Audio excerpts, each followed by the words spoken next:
Sejam muito bem-vindos a mais um episódio do CBCDcast, o podcast do Colégio Brasileiro de Cirurgia Digestiva. Eu sou Caio Zanon, cirurgião titular especialista pelo CBCD. Estarei em mais um episódio com a doutora Michele Daltro. Eu sou a doutora Michele Daltro, cirurgião do aparelho digestivo, titular especialista pelo Colégio Brasileiro de Cirurgia Digestiva. E hoje vamos falar de um tema extremamente importante que algumas pessoas tratam como a cirurgia de vesícula, né? Como uma cirurgia tranquila, normal, mas que se a pessoa não tiver alguns cuidados e que se tiver esse problema, tem que saber tratar, porque pode chegar até ter que indicar um transplante de fígado para um paciente. Então, hoje a gente trouxe para essa discussão, que é o manejo de lesão de via biliar, o Dr. Ósimo Gama, que ele é professor doutor da Universidade Federal do Maranhão, do Serviço de Transplante Hepático do Hospital São Domingos e diretor da comunicação do nosso Colégio Brasileiro de Cirurgia Digestiva. Seja bem-vindo, Dr. Ósimo. Olá a todos, é um grande prazer participar desse projeto aqui do CBCD, que é o CBCDcast, que realmente é uma ferramenta essencial de comunicação nossa do colégio com os demais colegas e, por que não dizer, com a população em geral. É uma satisfação compartilhar com vocês. Eu queria enaltecer o professor Ósimo, Michele, a criação, o papel importante que ele teve junto com eu, Michele, todas as meninas aqui do CBCD, professor Paulo Kassab, professor Ósimo, no início desse projeto e na confiança e oportunidade que nos deu para começar todo esse projeto e hoje crescendo com inúmeros subprojetos e muito feliz com o seu apoio. Muito obrigado, professor Ósimo. Nós é que agradecemos a disponibilidade de vocês, né, e o sucesso. Vocês sabem que eu brinco muito que nós temos aí o William Bonner, né, que é Caio, né, que é o então aí da comunicação, né, e a Michele não precisa a gente falar que é a nossa, como ela estava falando aqui nos bastidores, né, a cirurgiã Barbie, né. Então, é uma satisfação o CBCD poder contar com vocês. O pessoal aqui estava falando que é uma ideia muito boa, o podcast, que outros colégios deveriam aderir. Eu falei, mas não vai ter a gente de apresentador, não tem o feeling da coisa, né? Tem que saber escolher também os apresentadores, né? Isso é único. Mas falando da lesão de via biliar, né? No cenário hoje, né?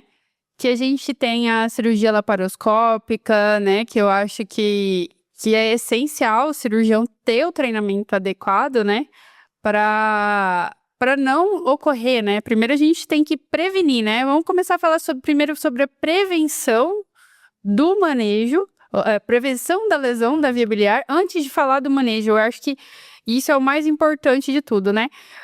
Sobre a prevenção, tanto na videocolecistectomia como na cirurgia aberta. O que você pode falar para a gente da sua experiência, Ósimo? Eu acredito que a coisa mais importante na prevenção da lesão da via biliar durante uma colecistectomia é a indicação adequada do procedimento.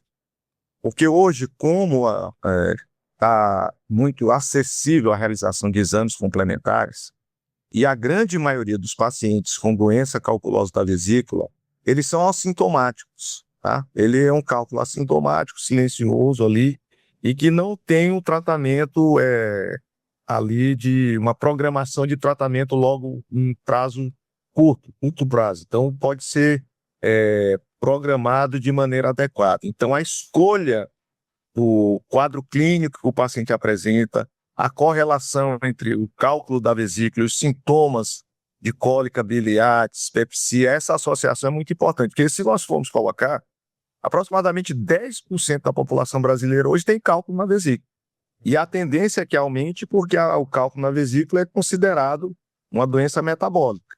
E com o uso crescente das canetas emagrecedoras, que levam à perda de peso, claro, isso daí vai também ter impacto no aumento da incidência de cálculo da vesícula biliar. Então, o ponto mais importante é o quê? Não realizar uma intervenção em um paciente assintomático. Tá? Isso é um ponto, você não colocar em risco aquele paciente que é assintomático. Isso aí. Perfeito. Eu acho que você já falou um pouco sobre a frequência, né, e a incidência da colelitise, por ser algo muito comum no consultório do cirurgião, do ginecologista, do clínico, né? Todo no dia a dia, né, naquele ultrassom de rotina, aquele paciente encontra algum cálculo, um barro biliar, ou uma dispepsia que na investigação você tem ali microcálculos, uma gastrite, e nem sempre isso é muito claro. Então, acho que o primeiro ponto é quando indicar a colecistectomia, né? Nesses pacientes, professor Osmo, o paciente com um achado de cálculo, sem sintomas clássicos de cólica biliar, algo de sinal de alerta para você ter que operar esse paciente? Você pode acompanhar esse paciente com colelitise assintomática? Como que seria esse manejo inicial para quem... Isso é um termo, parece uma coisa, uma decisão que nós estamos tomando aqui, contraproducente para nós cirurgiões digestivos, né? Que nosso tratamento é operatório. Mas nós estamos falando justamente de não operar. Mas isso, dentro da epidemiologia, da medicina que trata de epidemiologia das doenças, o que acontece é que se chama prevenção quaternária. É você evitar a chegada do paciente ao serviço de saúde de maneira desnecessária. Porque você, apesar da incidência ser um risco muito baixo, quando ela ocorre, ela é uma situação grave. Qualquer paciente, certo? Qualquer paciente que tem histórico na família, por exemplo, certo? De lesões tumorais da via biliar, esse paciente, mesmo que seja assintomático, ele tem que fazer a colestectomia, mesmo que seja assintomático, certo? Qualquer diagnóstico que seja de uma dispepsia e que você encontra ali um cálculo na vesícula, aquele paciente ele precisa ser muito bem estudado, porque para você ver, quando nós comparamos, que um ponto importante é que todo cirurgião já acompanha isso, ele opera um paciente, que a maioria dos pacientes se enquadra naqueles 4F clássicos, né? Que é mulher com 40 anos, um pouco acima do peso, e que teve a fertilidade, né? Que teve suas gestações ali. Então, esse é o paciente típico. E se você pegar, esse mesmo paciente é um paciente típico de síndrome do intestino irritável. Então, você opera uma colestectomia, se ele não tiver realmente um quadro clínico bem caracterizado de cólica biliar, a tendência é que piore no pós-operatório. E vai ficar ali retornando durante 3 meses, 4 meses, 6 meses ali com queixas de diarreia, né, estaporreia, com pior dos seus sintomas. Então, o mais importante é a conversa de nós cirurgiões com os nossos pacientes, tá? Agora, coisa também, porque mesmo o paciente sendo assintomático, o que pode acontecer é que existem aqueles pacientes mais ansiosos, ele não quer ficar com aquela doença. Às vezes ele conheceu alguém que tem uma pancreatite, que passou por uma cirurgia de urgência, ele é até binário, tá certo? Ou então, nosso país é continental. Às vezes a pessoa trabalha em uma região que ele não tem acesso rápido a um sistema de saúde.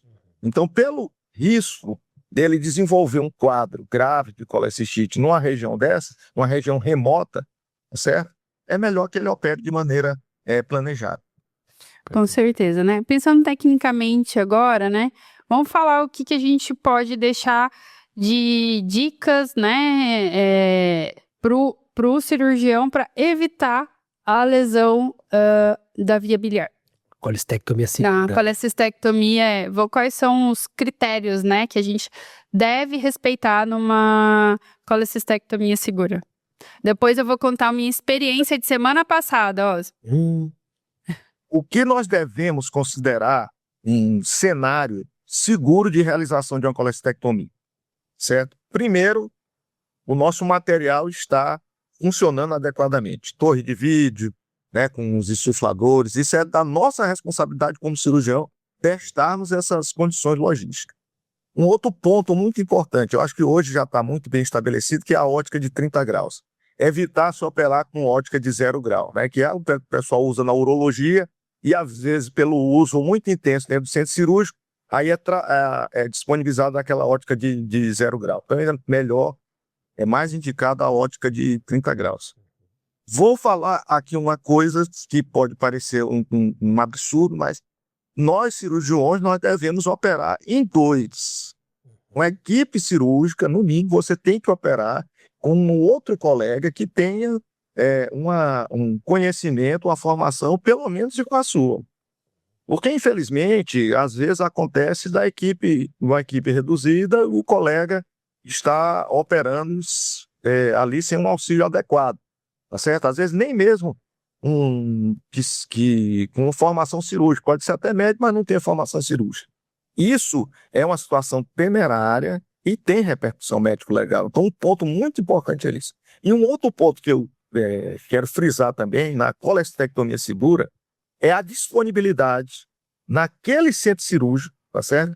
De você poder fazer uma colangiografia. Isso é muito importante, tá certo? A disponibilidade de você fazer uma colangiografia. Porque a colangiografia é que vai determinar, por exemplo, é a que vai redimir a sua dúvida anatômica, que é aquilo que a gente estuda no livro, lá no básico da faculdade, não é isso? Da anatomia da via biliar. Eu sei que logo esse podcast muitos residentes irão escutar. Aquela anatomia que a gente vê, ela ocorre aproximadamente ali em 60% dos casos. Então, se você pegar dentro da tua história, a cada 3 pacientes que você operar de vesícula, né, de colestectomia, você vai enfrentar uma variação anatômica. Seja ela da via biliar, seja ela da via arterial. Então, o que a gente precisa considerar é que a variação anatômica é a regra na via biliar. Certo? Então, acho que esses 3 pontos são essenciais: material, equipe cirúrgica e a possibilidade de se fazer uma colangiografia, porque eu considero isso como se fosse o checklist mínimo para você poder entrar para realizar uma colestectomia. Perfeito. O professor Osmo pontuou os aspectos críticos mesmos e necessários mínimos, né? Eu acho que um outro ponto seria o cirurgião ter uma experiência mínima para conseguir terminar aquela cirurgia aberta diante de alguma dificuldade, né? Então, 2 cirurgiões inexperientes que não conseguem resolver uma colecistite complicada e não conseguem abrir, converter uma cirurgia e resolver, também considera um fator de risco aí para a gente ter uma complicação. No intraoperatório, professor Osmo, tecnicamente, dicas para quem vai fazer uma colestectomia segura. Quais são aqueles passos críticos, as estruturas que a gente tem que ter visualizadas e secadas seguramente antes de pensar em clipar, cortar qualquer coisa?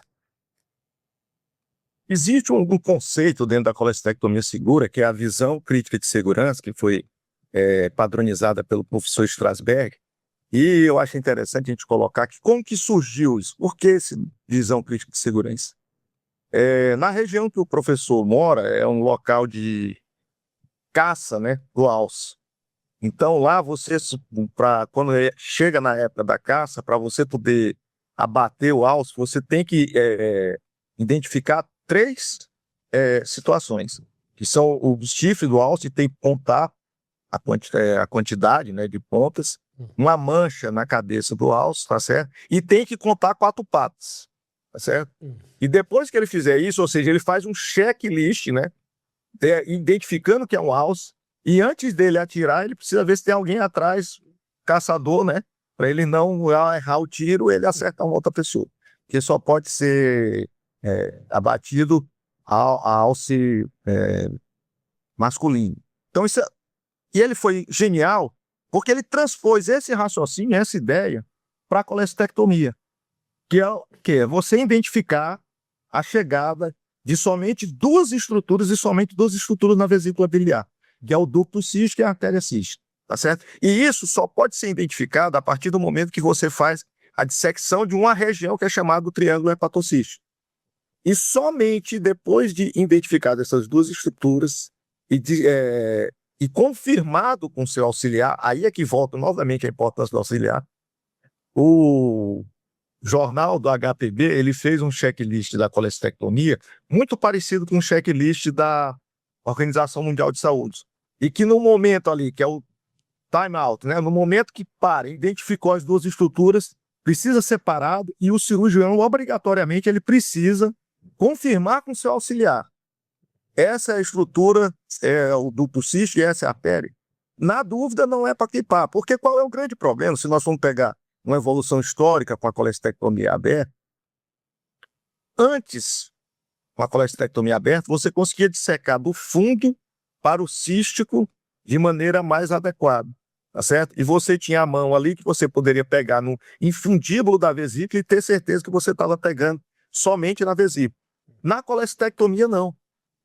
Então, mesmo na via aberta, nós dissecávamos toda a vesícula antes e só depois que nós fazíamos a ligadura e a secção. Na colestectomia laparoscópica, praticamente a gente disseca, não é isso? Faz a clipagem e já corta, e depois que retira a vesícula. Então é uma mudança, nós mudamos não só a via, mas a forma de fazer a cirurgia. Isso é um aspecto importante, porque atualmente o grau de incidência da lesão da via biliar pela via laparoscópica, ela é um pouco maior do que a via aberta. Ainda continua isso, um pouco maior do que a via aberta, historicamente da via aberta. Mas, comparado, por exemplo, agora a introdução da via robótica, não é somente a implementação da plataforma cirúrgica, a aquisição de expertise pela equipe cirúrgica, mas sim a forma de fazer a cirurgia mudou. Então, ocorreu um aumento, infelizmente, da lesão da via biliar quando é realizado por via robótica. Isso é um detalhe que nós precisamos ficar atentos, porque não é somente, às vezes, a plataforma que nós utilizamos para fazer essa cirurgia, mas é a forma que está sendo operada. E você tocou num ponto aqui sobre conversão. Os trabalhos de Amsterdã são um dos melhores que falam sobre isso. Diante de uma situação, por exemplo, que o cirurgião não tem experiência ali na cirurgia aberta, a mudança maior de paradigma da colestectomia segura é você fazer o quê? Você parar a cirurgia, treinar e não fazer mais nada, e encaminhar para um centro. E um detalhe importante, cara, Michele faz a cirurgia HPD também, ela sabe disso. Estudos feitos com residentes norte-americanos, o que foi visto? Foi perdido a capacidade de exploração de vias biliares ao longo do tempo. Por quê? Hoje, a maioria dos pacientes são tratados, por exemplo, de coledocolitis, né? Complicada por CPRE. Então, aquelas vias biliares dilatadas que capacitavam o cirurgião geral na dissecção, no tratamento e no conhecimento do hilo hepático, hoje praticamente acabou. Então, a cirurgia que o cirurgião começa, ele começa geralmente com o pior cenário, que ele começa atendendo na emergência pacientes com colestite aguda, que são duas entidades, são duas afecções diferentes. Uma coisa é um paciente com cólica biliar, outra coisa é um paciente com colestite aguda. O risco de lesão é muito maior diante da inflamação. Tá? O que eu ia contar é que semana retrasada, eu estava operando uma vesícula com cálculo, tinha tido umas 2 crises, né? Teoricamente, não era para ser uma vesícula difícil. E fiz todo o movimento e tal, e comecei a dissecção. Falei, eu acho que tá estranho isso aqui, porque eu vi a artéria hepática e a porta entrando e falei, nossa, esse cístico tá...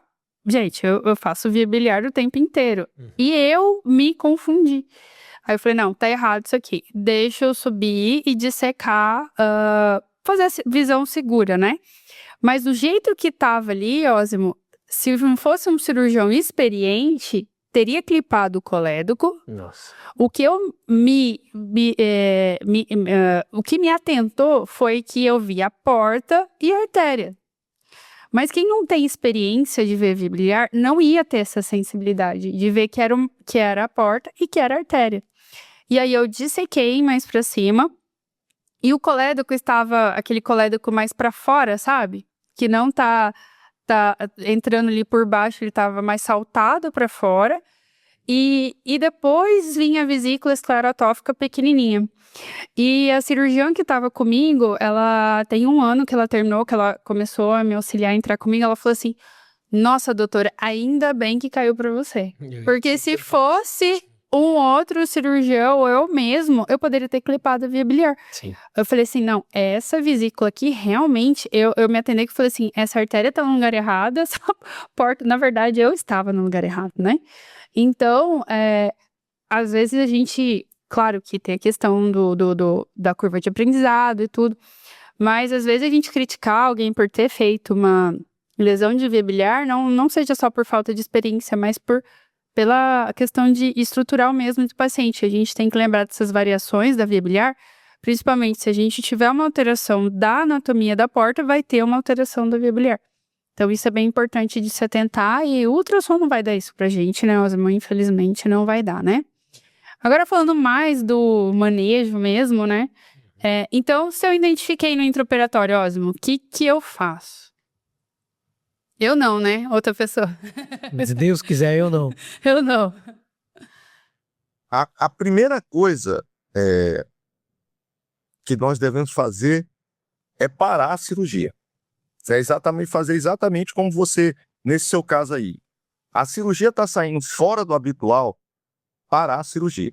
Parar a cirurgia, conversar com a sua equipe, avisar o anestesista, dizer que o procedimento pode se prolongar um pouco mais. E você se preparar ali. Às vezes você precisa pedir um porta-agulha, um fio adequado, um fio diferente, certo? Porque se for necessário fazer um pequeno ponto ali na via biliar, um duplo, você terá que usar um fio absorvível de longa duração. Então, isso é a primeira coisa, parar e avaliar. E outra, identificando a lesão. Se realmente você identificou que está ali um vazamento de bico, uma bilirragia, você acredita que ocorreu uma secção da via biliar principal. A segunda coisa mais importante é perguntar: eu tenho capacidade técnica de resolver esse procedimento, esse problema? É a sinceridade, porque esse é o compromisso maior que todos nós temos, e o cirurgião em especial, que é o compromisso com o bem-estar do paciente. Então, quando se responde, eu não tenho, eu nunca fiz uma exploração de via biliar, eu nunca realizei uma anastomose bilidigestiva, então chegou o momento de eu parar realmente o procedimento e chamar quem saiba, ou então referenciar para o serviço. Por que isso é tão importante? Por que isso é tão importante? A lesão inadvertida da via biliar, ela é a principal causa de litigação na nossa especialidade, certo? E na maioria das vezes, o que leva o cirurgião a essa litigância não é a lesão em si, mas é a forma como ocorreu o manejo.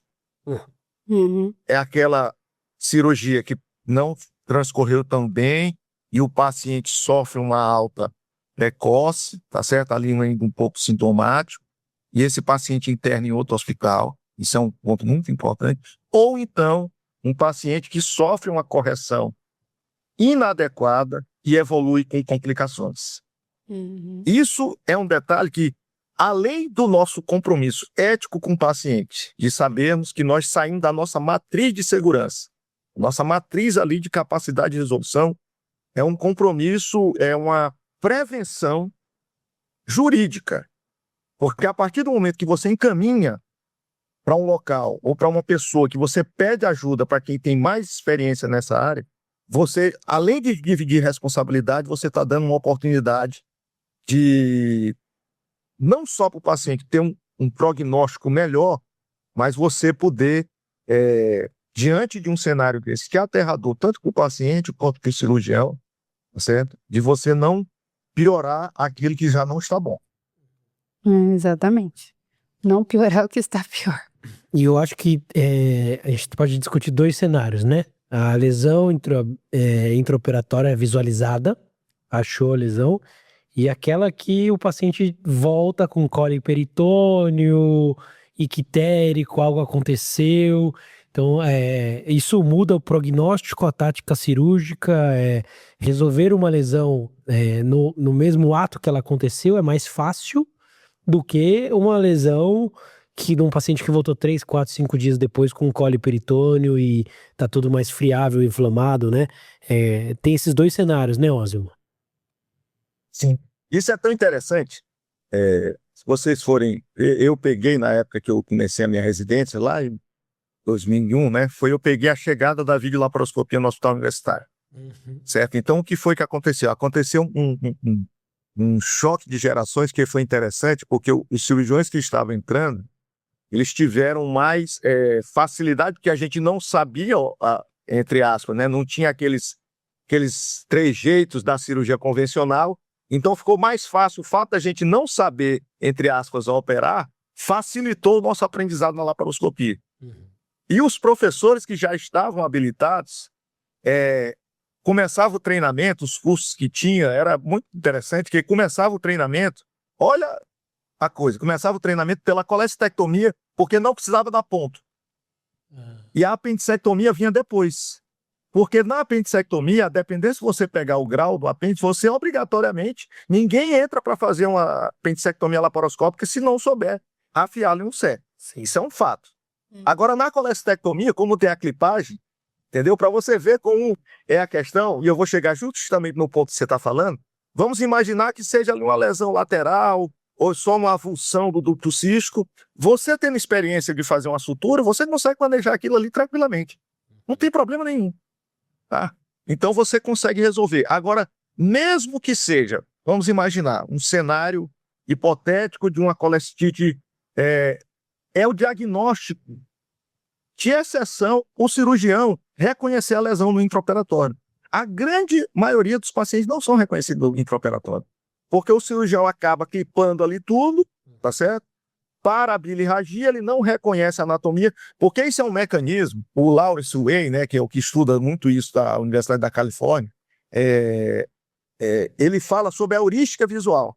O cirurgião, o nosso cérebro é um pouco preguiçoso, ele trabalha por memória. Então, a gente acaba reconhecendo, por preguiça das nossas conexões cerebrais, reconhecendo um colédoco como se fosse um cisto. Ele vai fazendo uma adaptação, ele vai criando. É como se fosse, hoje, se a gente trouxer para a atualidade, é como se fosse a alucinação da IA. Você enche a IA de informação e ela alucina respondendo o que ela acredita que seja verdade. Certo? Então, a grande maioria dos pacientes não são diagnosticados no intraoperatório. Mas se conseguir fazer uma sutura ali, tiver essa sorte, né, você consegue resolver de maneira bem prática. Agora, o paciente que já vem, e é interessante chamar a atenção disso, né? E por isso que tem essa relação do médico com o seu paciente, né? Ela precisa ser muito... Qualquer evolução que não seja habitual no pós-operatório de uma colestectomia, você tem que pensar em lesão. Porque esse paciente, se ele, ao desenvolver um colo peritônio e tiver uma inflamação ali no restante da via biliar, você primeiro vai ter que resolver esse processo inflamatório infeccioso para só depois tratar a lesão. E é interessante porque às vezes a gente pega, às vezes só um vazamento de um ducto subvesical, você consegue colocar o paciente na sala, lavar para dar um diagnóstico, ver qual é o cenário que está acontecendo, e você faz uma clipagem ou faz uma sutura, ou então coloca um dreno, chama o pessoal da endoscopia, que hoje a endoscopia nós precisamos estar lado a lado com ele. Temos que ter um endoscopista que faça CPRE aí da nossa confiança, entendeu? Porque ele facilita os trabalhos aí que fazem acompanhamentos de eras, né? Eras antes da CPRE e depois da CPRE, mostra que a CPRE nos ajuda de maneira de sobremaneira. E nós precisamos entender que às vezes a gente opera muito paciente idoso, que cada reoperação, existe um risco maior de complicação em outros órgãos, tá? Agora, chegando em um outro momento, que não seja aquele momento imediato, não se opera via biliar diante de infecção. O objetivo principal naquele primeiro atendimento, aqui para todos, às vezes você está em um hospital de referência, ou então você é um cirurgião de plantão que pega um paciente que foi operado, ali naquela hora à noite, você e mais um outro colega, não é o momento de fazer uma bile digestiva, tá certo? Não é o momento. Você precisa preparar o paciente, tirar daquele processo infeccioso, depois de sair dessa fase, você corrige. Os trabalhos que mostram que a correção imediata é melhor, eles têm um viés de seleção, porque na maioria das vezes são centros especializados em cirurgia hepatobilipancreática. Esse aqui é o detalhe. Porque são centros, às vezes, norte-americanos, e que o mesmo hospital que faz a cirurgia de colestectomia, ele tem a equipe de transplante de fígado. Então, nós não estamos falando da mesma realidade brasileira, que às vezes o paciente opera em um hospital, o caminho dele, ele vai na UPA, da UPA ele é encaminhado para o hospital de referência, que às vezes não é nem o hospital que ele operou primariamente, certo? Isso aí são pontos que nós devemos adaptar à nossa realidade. Outra coisa que o doutor Alexandre Rezende uma vez me falou quando eu era residente, falou assim, se você usou mais de 6 clipes, que é o que vem no split ali, né? Tá errado. Isso tem que prestar atenção, né? Você começou, pediu mais, usou mais, tá errado. Outra coisa é o clipe não caber na via biliar, né? Não na via biliar, no cístico, né? Também tem que ficar atento. Tem que ser o 300, né? Aí põe um, aí depois põe outro por cima e começa a fazer isso, né? Então, essas coisas tem que ser, prestar muito bem atenção, né? Outra coisa que eu vejo também, né, o senhor vai concordar comigo, é uma tentativa intempestiva do reparo, né? Fala pra gente assim, a pessoa fica nervosa, fica ansiosa, quer corrigir aquilo, mas não tem experiência, né? O que pode ocorrer de complicação que a gente vê mais, né? O detalhe da via biliar é que ela tem uma vascularização, né, axial. E a maior parte da vascularização dela é ascendente. E com o advento da videolaparoscopia, o que se provou foi que as lesões elas são mais altas.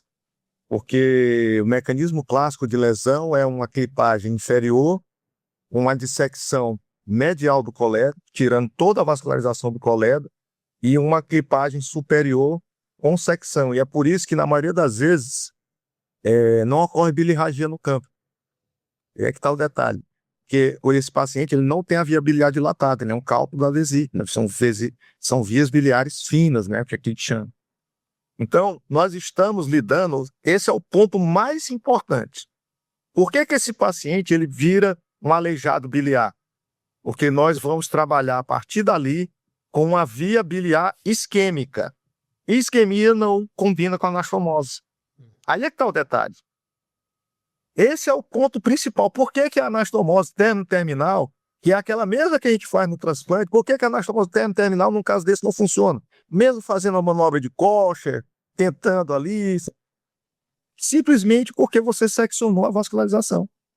Então, são pontos isquêmicos. Tá? Esse é o detalhe mais importante. E é por isso que nós já falamos aqui, né?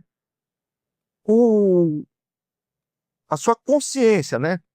A avaliação de consciência do cirurgião é aquilo que o René Lerich chamava, né, do nosso mistério maior dentro da cabeça, que é o cirurgião. Eu estou capacitado para fazer isso? Ou essa vai ser a minha primeira melhor anastomose digestiva da vida? Não vai estar certo. Não é má vontade, não é porque ele não quer. É a situação. Para sair do buraco, a primeira coisa que ele tem que fazer é parar de cavar. É não piorar a lesão. Porque na via biliar você piora. Porque para ter uma boca anastomótica, você tem que dissecar em direção à placa hilar. E você acaba isquemiando ainda mais a via biliar. E por que é explicado, por exemplo, quando ocorre um segundo reparo, o resultado cai drasticamente por conta dessa isquemia. Por conta dessa isquemia. Então, a associação de medidas que hoje, graças a Deus, nós conseguimos fazer com o paciente que sofre um evento adverso desse, que é com a radiologia intervencionista, com a endoscopia, através da CPRE, ela nos facilita o quê? Evitar a cirurgia e aumentar a isquemia. Então, isso é um dos motivos que, por exemplo, nós temos melhores resultados com essas intervenções. Porque todas as vezes que a gente opera, nós vamos ter que dissecar, deixar ali sem tensão, sem nada. Então, o detalhe é esse. Fazer um exame de consciência. Nós estamos aqui, quando vocês forem assistir futuramente, nós estamos próximo da Semana Santa, fazer um exame de consciência e ver. Eu estou capacitado, eu fiz ali aquela bidigestiva, para não ter, porque senão você só piora a situação na tentativa de ajudar. Certo? Perfeito. E classicamente nós dividimos as lesões de via biliares de acordo com a altura da lesão, localização, né? Existe uma classificação que a gente pode explorar um pouco isso no tema. Você poderia falar um pouquinho pra gente, Osmo, essa classificação da lesão e qual seria a técnica ideal de cada uma delas? Nós temos aí aproximadamente as 5 a 6 classificações de lesão de VLA, mas a que ficou mais estabelecida, tá certo? Que é mais utilizada, é a classificação de Strasberg. Eu quero chamar a atenção num ponto aqui, mais uma vez de aspecto médico legal, que no momento diante, mesmo para quem recebe o paciente de uma lesão, ele classifica de maneira muito bem adequada isso aí no relato cirúrgico, certo? E, em especial, a associação de lesão vascular, seja ela arterial, seja ela venosa, certo? Por que isso? As classificações, elas não são academicismo. Nós ficarmos aqui falando o nome Strasberg é 1, é 2, isso, o objetivo dessa classificação não é esse. O objetivo é que quando nós conversarmos, por exemplo, numa equipe multiprofissional de um tratamento de um paciente com lesão de via biliar, todos estejamos falando a mesma língua sobre aquele paciente. Então, quando se falar que é uma lesão Strasberg 2, todo mundo sabe, o radiologista sabe, o outro cirurgião sabe, e a partir disso se toma uma medida.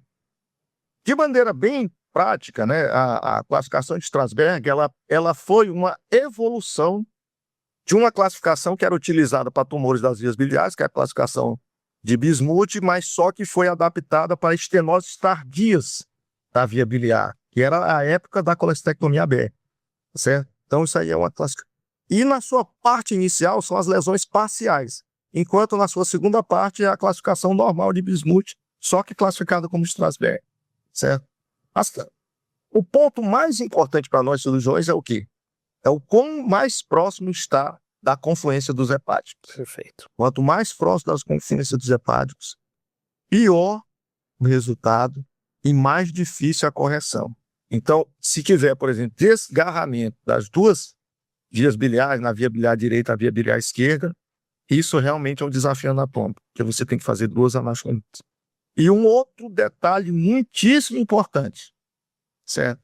Os pacientes que são, por exemplo, ocorre uma lesão vascular associada. Nós precisamos entender que o primeiro sinal do risco de lesão de via biliar na colestectomia laparoscópica é o sangramento. Começou a sangrar, você está ali com um cenário favorável a ter uma lesão grave da via biliar. E o que acontece? O cirurgião, para parar o sangramento, ele clipa as cegas e acaba clipando, por exemplo, a hepática direita, que geralmente está passando. Né? E isso vai levar não só a isquemia da via biliar, mas ela vai levar a outras complicações graves do fígado, certo?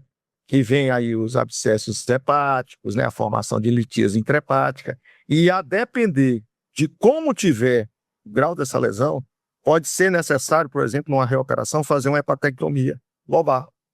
São detalhes que quando a gente puxa esse assunto da lesão da via biliar, quanto mais é aquela história, né? Cada enxadada sai uma minhoca, certo? Que a gente vai puxando, que são as situações. E o detalhe mais importante, fizeram um levantamento num congresso, né? Sobre fazer a pergunta assim: você já teve uma lesão de via biliar? Uma pergunta, né? Um painel. Você já teve uma lesão de via biliar? Menos de 10% dos cirurgiões disseram que tiveram lesão de via biliar. Aí, segunda pergunta. Você já participou do tratamento de uma lesão de via biliar? Mais de 70% dos cirurgiões disseram que tinham participado. Qual é o detalhe disso aí tudo? Certo? Ninguém quer dizer que teve problema com a via biliar. Só que aqui a gente sabe que, como tem os congressos, tudo, quando fala em lesão de via biliar, ali aquela sala é lotada. Por quê? 1 em cada 3 cirurgiões, já está provado isso ao longo da nossa trajetória profissional, 1 em cada 3 cirurgiões irá se envolver numa lesão de via biliar. Porque é a cirurgia mais executada pelo cirurgião do aparelho.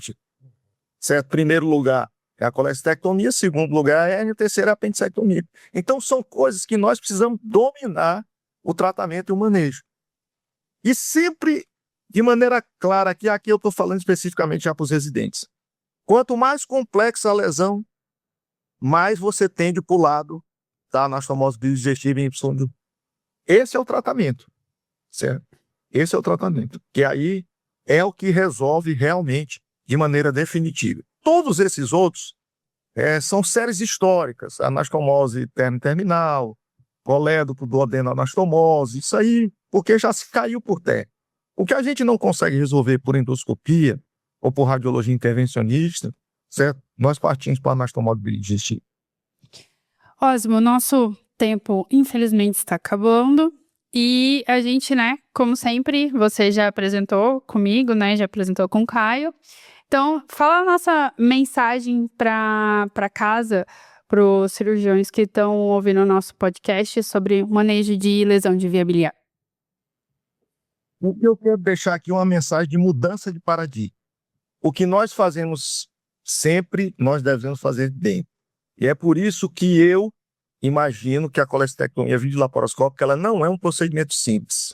Eu trato como um procedimento hepatobiliar complexo e às vezes me surpreendo como ela pode ser fácil na sua execução. Mas esse é um detalhe que nós temos que entrar preparado para cenários totalmente adversos. Então, todas as vezes que você entrar para realizar uma colestectomia, não é uma CVLzinha. Não é uma CVLzinha. Porque esse pensamento, essa mitigação de risco é que leva a você não aderir aos protocolos de segurança. E quando ocorre a lesão de via biliar, falei aqui já, é um desastre na vida do paciente, mas é um pesadelo na vida do cirurgião.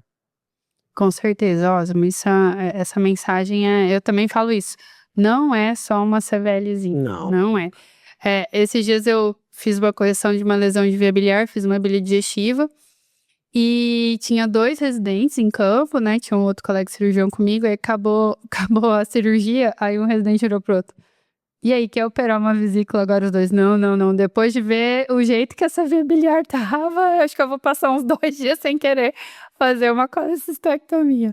Então, assim, é importante também, né? A gente não quer, obviamente, que os pacientes tenham, mas que eles vejam a catástrofe que é, e se isso acontece, e ter respeito a uma colecistectomia, né? É o que eu falo para eles, respeitem uma colecistectomia, né? E é isso, muito obrigado, Osmo, pela sua participação e sua experiência aqui com a gente. Professor Osmo, muito obrigado pela entrevista aí, pelo seu bate-papo com a gente e por ser o padrinho desse podcast, né? Então a gente considera você, professor Osmo. Esse parabenizo todo mundo e nós temos uma piada interna aqui, dessa vez eu não vou derrubar a cana. Ai, maravilha. Muito obrigado, pessoal. É por isso que hoje a gente deixa ele bem distante. Literalmente. Um abraço a todos. Um abraço. Um abraço, Osmo. E você que nos ouve no podcast, quer conhecer mais sobre o Colégio Brasileiro de Cirurgia Digestiva, entre no nosso site cbcd.org.br e nos sigam nas redes sociais CBCD Digestivo e até o próximo episódio. Tchau. Tchau, Osmo. Tchau, Osmo. Muito obrigado.